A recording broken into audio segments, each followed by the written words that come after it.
Kde sú? No, neviem, majú tu veci, asi za chvíľku prídu. Urobíme oheň. Kam asi tak mohli ísť? What the fuck? Čo to bolo? Medveď? To sa hodí. Čo to očinou? Tak prečo tam ideme?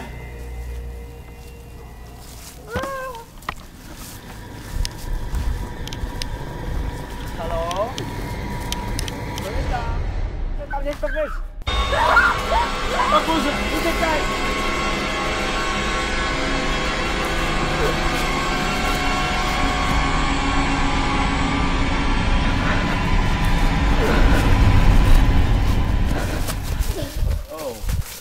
Myslím, že beháme stále do kolečka. Neviem, možno keď sú prehrávané veci tých dvoch, tak tam niečo nájdeme.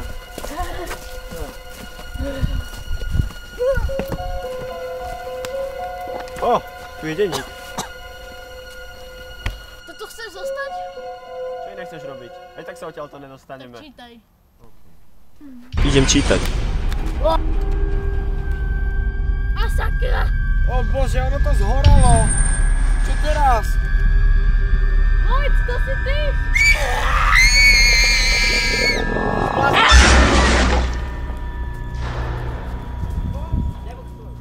Aha, tam je asi ten, čo mal s nami stanovať.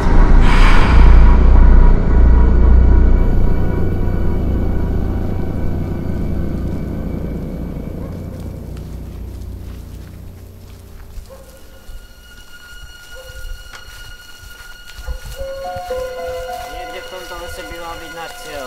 Postaň auto. Ideme nájsť tábor.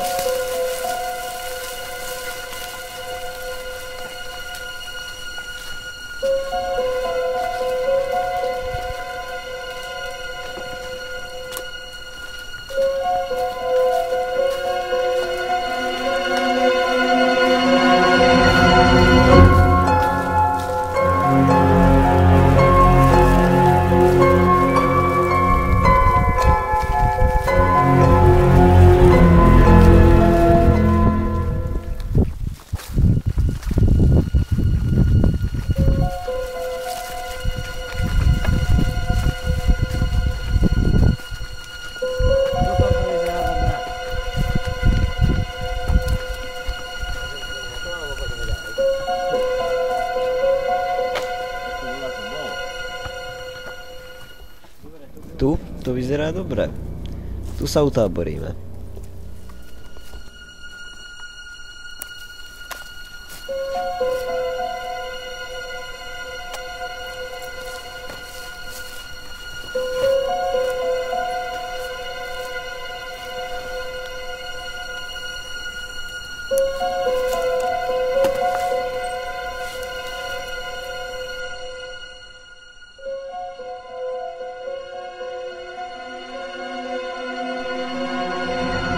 Takže budem robiť záznam o tom, čo sa tu bude diať.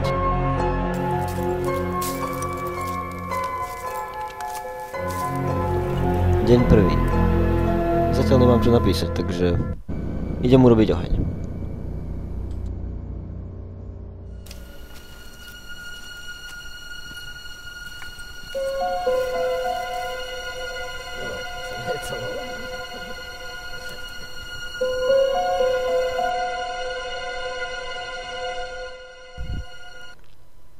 Jedlo nám vystačí len na pár týždňov a ak nenájdeme dovtedy tú vec, tak neviem, vyhľadujeme tu. Môžem zavolať bratranca na stanovačku, nech prinesie nejaké jedlo. No, zavoláme ho už na budúci týždeň, donesie jedlo, aby nám naše zásoby dlhšie vydržali. Keby niečo, my jedlo už nemáme, takže nech ho donesie on. Ale v žiadnom prípade nesmie zistiť, že čo tu naozaj... Tam! To je tvoj cieľ!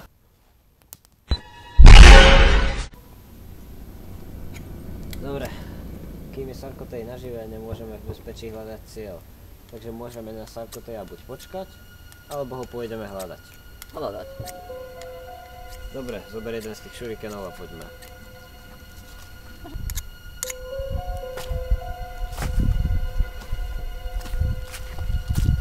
Ak by sme na neho čakali, mohol by nás prekvapiť, lenže keď my nájdeme ho a prekvapíme ho, tak sa nemôže premiestniť. Počúvaj ma.